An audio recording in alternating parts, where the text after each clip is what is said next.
assignment today, I want you guys to take a second to look at your alphabet chart. If you don't have one, here it is, but it just has all the letters of the alphabet on it. And I want you to pick 3 letters that you struggle with, either identifying or writing, and I want you just to practice writing them today.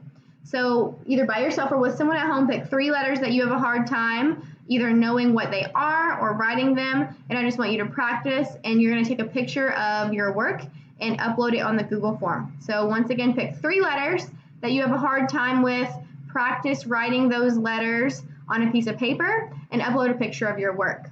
And while you're practicing writing your letters, I want you to tell someone at home who's with you, if you can, if anyone's available, tell them what you notice about the letter. Does it have straight lines?